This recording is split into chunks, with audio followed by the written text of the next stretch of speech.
Olá pessoal, sejam bem-vindos à nossa sexta aula e o assunto de hoje é arquivos matriciais. Nós trataremos dos rasters. Na aula passada falamos dos arquivos vetoriais. Hoje a gente vem com raster, que é, junto com os arquivos que a gente tratou na aula passada, as duas formas mais importantes de arquivos que a gente tem para trabalhar dentro do QGIS. Então, para começar, o que são rasters, né? O que são arquivos matriciais? São arquivos que são armazenados como tabelas, como matrizes. Então, um exemplo que eu tenho aqui é um modelo digital de terreno, que nos dá a elevação de pontos na superfície. Se a gente der um zoom aqui, que a gente tem um pedaço, a gente vai ter, né, uma matriz aí com elementos, que são os pixels. Cada pixel tem um valor atribuído, né, e uma localização aí, de acordo com sua linha e coluna, e é esse valor do atributo, juntamente com sua localização, que nos interessa.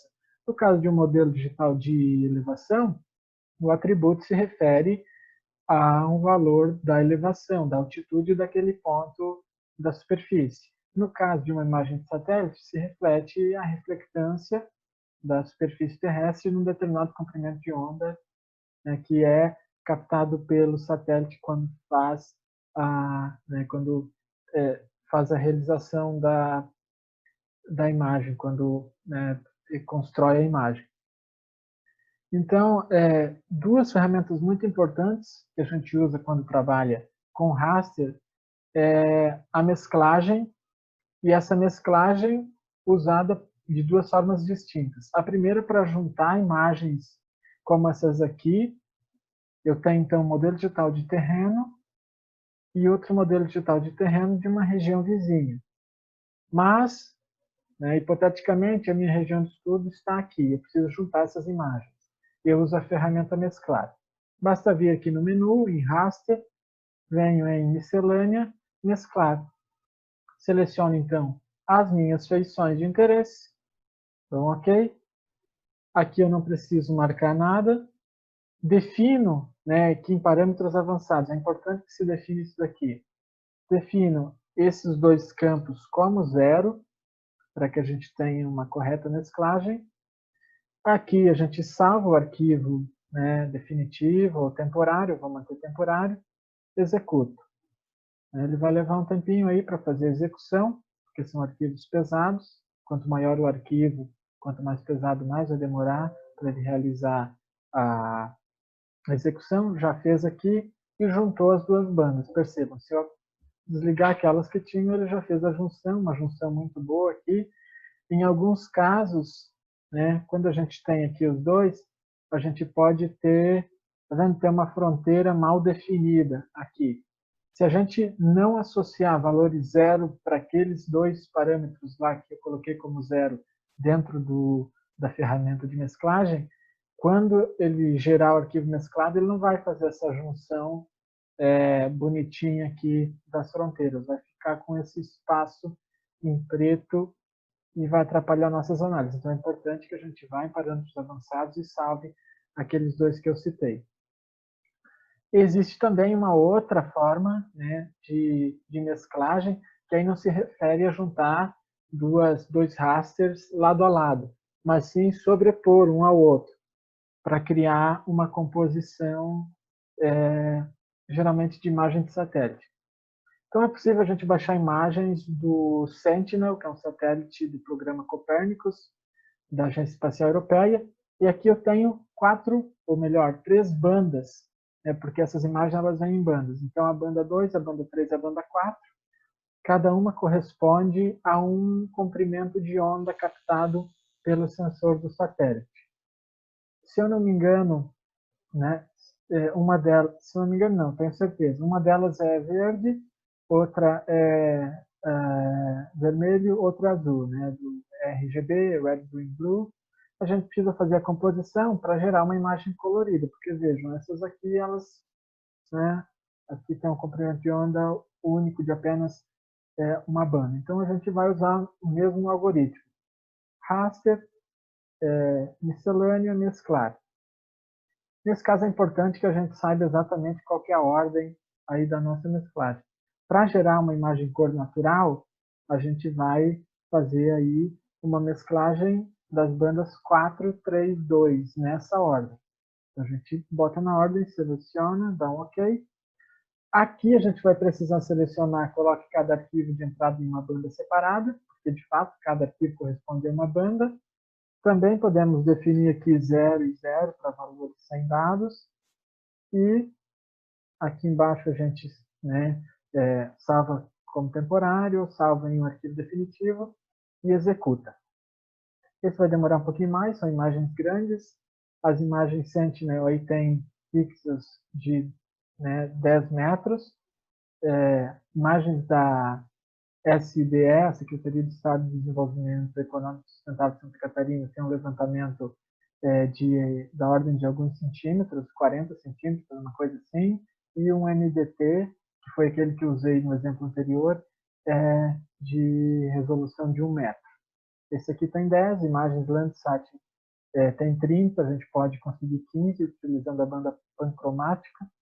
Tudo depende da análise que a gente vai fazer e às vezes requer uma resolução maior ou menor, dependendo muito do tamanho da nossa área de estudo, né? Às vezes não vale esforço computacional se trabalhar com uma imagem aí de resolução de 1 metro, quando uma de 30 daria conta, porque, né, a gente vai gastar mais tempo, vai requerer mais esforço computacional para a realização das análises. Aqui a gente tem, então, a mesclagem daquelas 3 bandas que gerou uma composição em cor natural.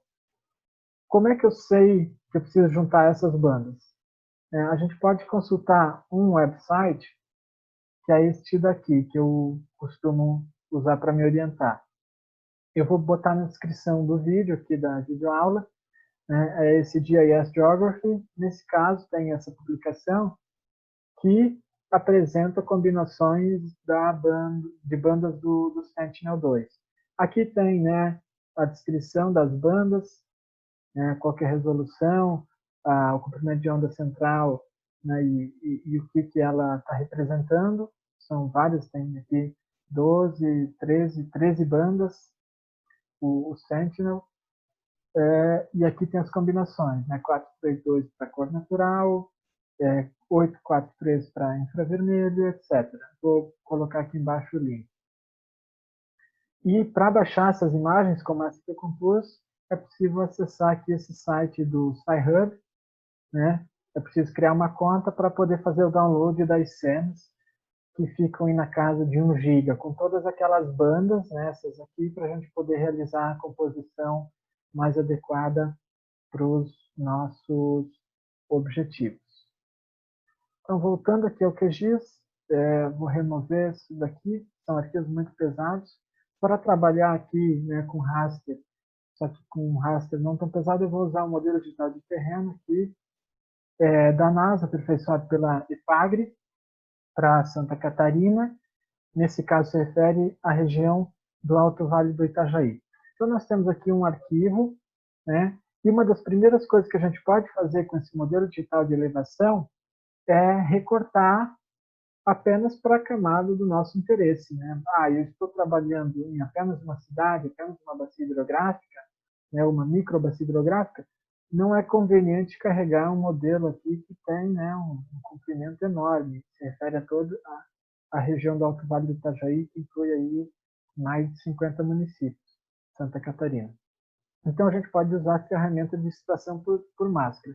Nesse caso, como exemplo, eu vou usar a minha cidade, Embuia, fica no Alto Vale do Itajaí, e a partir dessa camada eu posso extrair só o pedaço de MDT que se refere ao município de Embuia. Como é que eu faço isso? Em raster, eu venho em extrair, recortar raster pela camada de máscara. A camada de entrada vai ser o meu MDT, ou outro raster, pode ser uma imagem de satélite, como eu mostrei. A camada de máscara Embuia, não precisa aqui colocar SRC original de destino. Valor sem dados a gente sempre atribui 0. Igualar a extensão da imagem recortada com a extensão da camada de máscara. É isso que a gente quer, né? Que as extensões do raster e da camada de máscara sejam as mesmas. E aqui a gente define né, se a gente quer salvar no arquivo ou se quer salvar como um arquivo temporário. Vou executar. E aqui, se eu desligar então o MDT, eu já vou ter recortado aqui no formato da minha camada de máscara o modelo digital de elevação para o município de Embuia. Isso vai fazer com que o tamanho diminua, né? Em vez de eu ter aí cento e tantos megabytes, a gente vai ter menos porque está se referindo a uma área, uma matriz muito menor. Vou remover aqui. E uma outra coisa muito útil para modelos, principalmente para modelos digitais de terreno, é a simbologia. É porque às vezes aqui a gente não se dá conta, percebe que tem diferenças aqui, né? Aqui parece que o formato de um rio, inclusive, mas a gente pode aperfeiçoar essa visualização. Do ponto de vista das análises, não vai fazer diferença para o algoritmo, mas para a nossa visualização fica melhor se a gente adotar algumas configurações. Então a gente pode começar vindo aqui na janela de simbologia e definir como tipo de renderização a banda simples falsa cor. E a gente define um gradiente de cores que eu sugiro, né, aí para a questão da topografia, a gente vem aqui em criar um novo gradiente de cor e seleciona o catálogo da CPT City. Então, ok, venho aqui em Topography, seleciona, eu gosto bastante desse, né, dou um ok. Aqui então ele vai classificar, vejo em diversas cores, dou mais um ok, né, e ele vai aplicar. Então aqui se eu olhar nessa legenda, né, os valores começam do azul, vão até esse cinza, vai escurecendo, né, ficando aqui do azul, vai ficando verde, amarelo, laranjado, uma coisa avermelhada, marrom, até ficar o cinza, que representa as áreas mais altas, né? E aqui já fica melhor de observar, mas é possível aperfeiçoar ainda mais. De duas formas, né? Usando sombreamento nas duas, mas um dos sombreamentos que a gente pode fazer é mais simples. Viemos aqui na camada e a duplicamos. Depois de duplicada, a gente vai editar a simbologia dela. Em vez de usar a banda simples falsa cor, a gente vai usar sombreamento. O que o sombreamento faz? Ele simula uma fonte de luz em alguma direção aqui, e aí isso vai gerar uma sombra no relevo que vai ser, né, computada pelo algoritmo. Aqui a gente dá um OK e ela já foi salva. Deixa eu mostrar. Aqui temos o sombreamento, percebam o relevo. E aí, se eu for aqui no MDT, né, que eu coloquei como falsa cor, e vir em modo de mistura, e escolher um modo de mistura desse, a gente pode fazer uma associação entre essas duas camadas. Vou colocar aqui o modo de mistura queimar e dar um OK. Vejam, ele vai fazer uma associação dessa camada que eu, né, adicionei o modo de mistura com a camada que está abaixo. Se tivesse outras, faria associação também com essas outras, né? Tem só uma, então fez uma associação com o sombreamento que melhorou essa visualização. Essa é a forma mais simples. Existe uma forma um pouco mais sofisticada, que dá um resultado ainda melhor, que é o seguinte, vou remover aqui o MDT do Vale do Itajaí nessa cópia de sombreamento, vai ficar então, ó, desapareceu por causa do modo de mistura. Como não tem nenhuma camada embaixo, ele não vai encontrar nada, vai ficar em branco, né? Então aqui a gente volta. O que é possível usar? Aquele plugin que eu sugeri lá na nossa quarta aula, o Bat Hue Shader. Então a gente vai vir em complementos, Bat Hue Shader, vai selecionar o nosso MDT lá na pasta do Vale do Itajaí. Aqui não precisa definir o ângulo de sombreamento, de altitude, de transparência, né? Eu costumo manter o padrão, que é suficiente, tem um bom resultado. Clica em OK. Não vou fazer porque eu já fiz antes, já está salvo. Quando clicar em OK, ele vai gerar um MDT, né, um sombreamento, que vai ficar salvo permanentemente. Então a gente vai criar uma pasta, aqui já está, Bat Hue Shader, Output, e vou desligar essa daqui, a gente tem a composição aí do Bat Hue Shader, veja que um sombreamento muito mais elaborado, né, com 3 focos de luz, contra um só daquela outra forma que a gente viu, utilizando Então, esse plugin a gente tem um resultado mais bacana. Se ligar o nosso MDT e for lá, né, no modo de mistura, e fizer essa mistura usando o multiplicado, nesse caso o multiplicado fica melhor, eu acho. Vamos aplicar. Vejam, já temos, então, uma visualização muito mais interessante, né, para a gente eventualmente criar mapas aí, plotar, né, salvar para trabalhos, para apresentações, fica muito melhor usando o Batch Hue Shader em contraste com o sombreamento em uma direção só. Com base nisso, né, feita a simbologia, a gente pode fazer algumas análises úteis usando o modelo digital de elevação. Uma delas, por exemplo, é a determinação da declividade. Em algumas análises, a declividade é um dado importante e a gente obtém a partir do modelo digital de elevação. Como? Basta que a gente use, né, as nossas ferramentas. Nesse caso, vamos abrir a nossa caixa de ferramentas e selecionar o algoritmo declividade. Aqui a gente põe o MDT, pode salvar em arquivo temporário ou definitivo, vou salvar em temporário aqui só para mostrar, executo. Ele vai executar o processo, vai me gerar um novo raster. Só que, em vez de cada pixel me dar uma informação de altitude, cada pixel aqui vai me dar uma informação de declividade. Esse arquivo matricial gerado, então, com valores de declividade em cada um dos pixels, ele também pode ter sua simbologia alterada para a gente melhorar a visualização. Basta que a gente venha em simbologia, escolha também banda simples, falsa cor, e a gente pode manter aqui, então, um gradiente vermelho, né? Quanto mais declivoso, mais vermelho fica a região no mapa. Então, a gente dá um OK aqui, então percebe, né? Essas regiões aqui, a região mais perto da Foz, do Itajaí a sul, né, tem uma área bem plana aqui, bem pouco declivosa, enquanto que áreas aqui mais, né, localizadas nas partes mais altas têm uma declividade muito maior. A gente pode, né, inclusive, determinar qualquer declividade média, por exemplo, de uma bacia hidrográfica ou de um município, de uma área que seja do nosso interesse. Um exemplo que eu vou dar aqui é a declividade, pode ser a declividade média do município de Imbuia, que fica na região do Alto Vale, né, como a gente já viu. E aí, para que a gente consiga, né, valores médios de declividade, por exemplo, para essa região e não para a região inteira, a gente usa uma ferramenta chamada estatísticas zonais, que a gente encontra aqui na caixa de ferramentas. Com estatísticas zonais, a gente vai selecionar então a nossa camada raster, que nesse caso vai ser declividade, e a camada vetor contendo zonas, né, as zonas de interesse, vai ser a camada do município de Imbuia. Poderia ser uma camada com mais de uma feição, por exemplo, entre 3 municípios. Ele calcularia os valores para cada uma das feições, ou seja, para cada um dos municípios.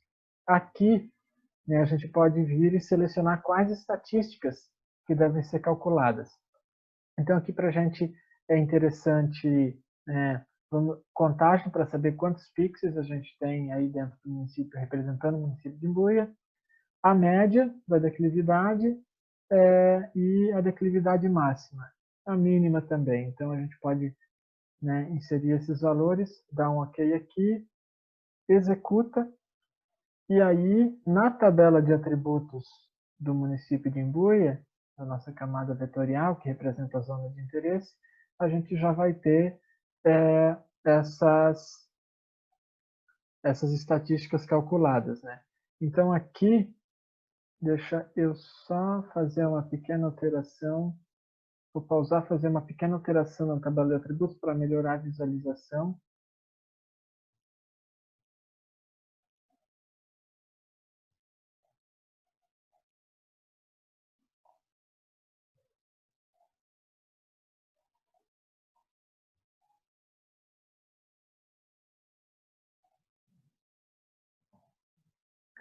Então, Na tabela de atributos, que eu vou compartilhar agora, a gente tem essas estatísticas calculadas. No caso, a declividade, que é o que aquele raster de declividade pode nos fornecer.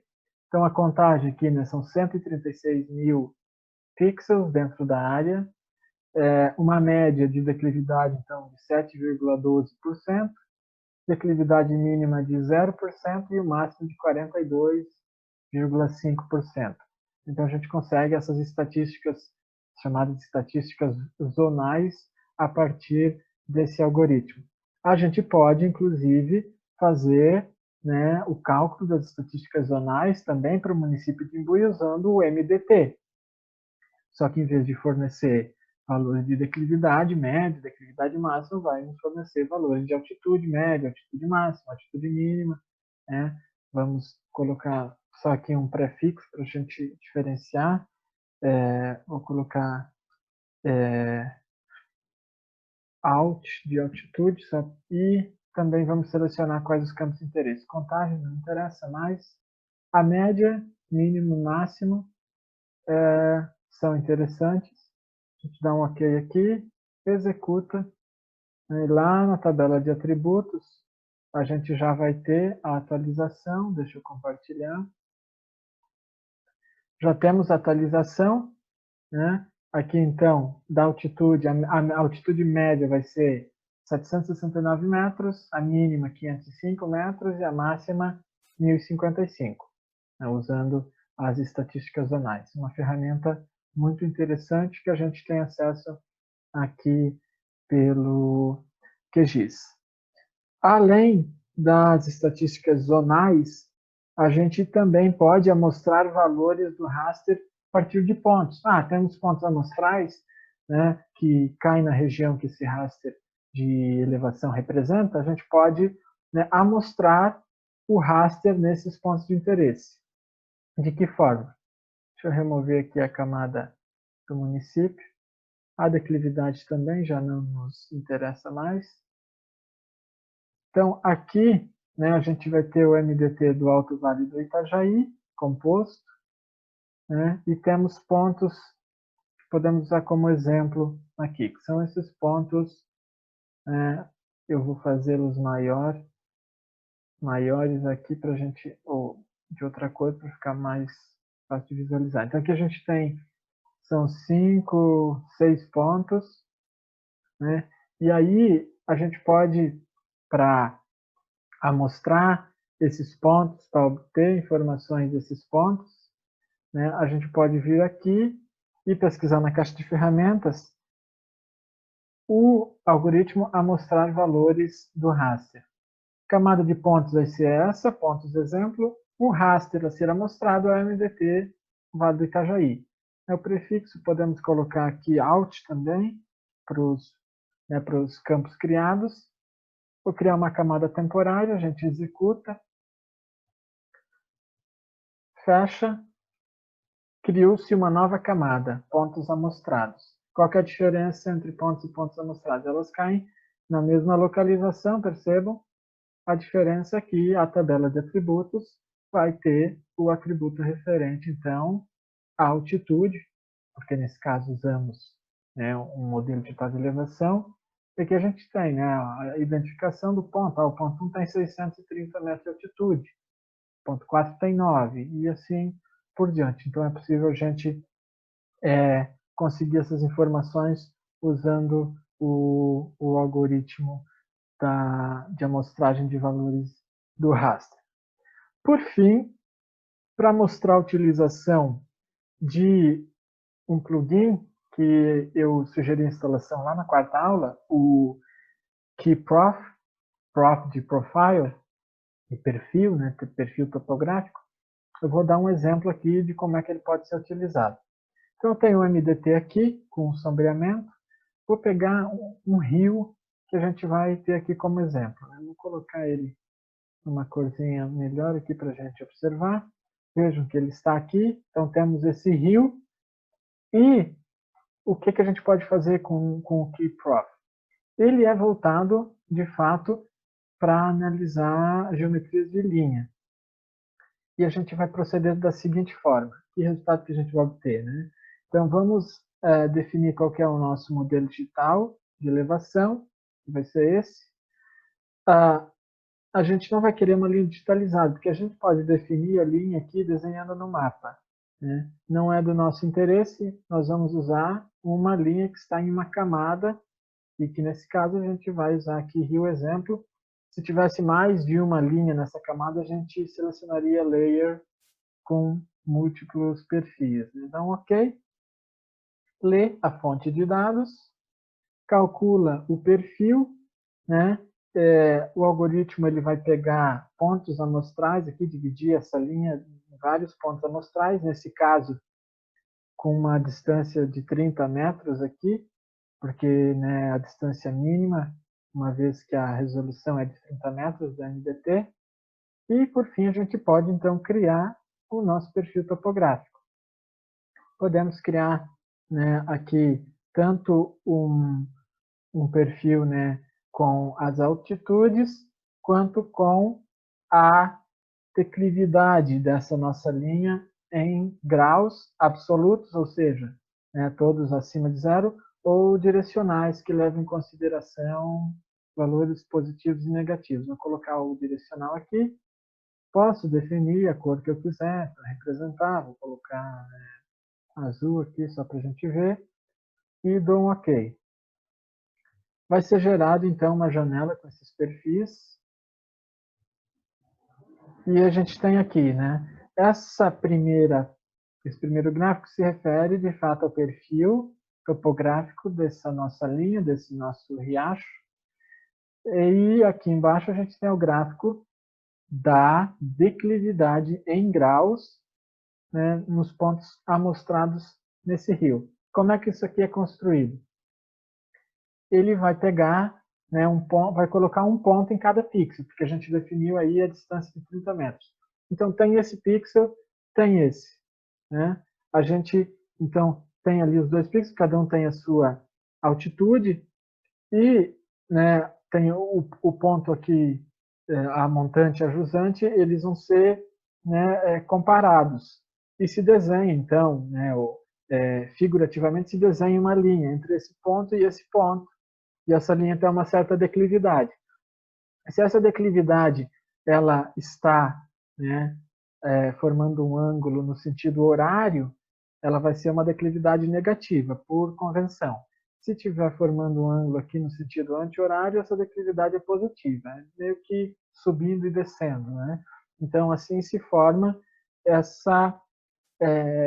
esse gráfico de declividade. Se a gente colocar a declividade absoluta, o que vai acontecer é que essas mesmas declividades aqui de menos 20, por exemplo, ela vai ser plotada para cima, porque a gente vai pegar em valores absolutos. Então, esse é o KeyProf, que a gente pode usar também para as nossas análises. A aula de hoje trata dessas informações, basicamente, bastante informação. Os modelos digitais podem ser baixados em diversas fontes, imagens de satélite também. Na próxima aula, a gente vai tratar, deixa eu ver aqui, vai ser da criação de shapefiles. Então, até lá, a gente vai conversando. Se tiver alguma dúvida, podem tirar pelo e-mail, pelo WhatsApp, no caso, né, se for pelo curso aí que está sendo oferecido ao pessoal do laboratório. E a gente se vê, então, na próxima aula. Um abraço.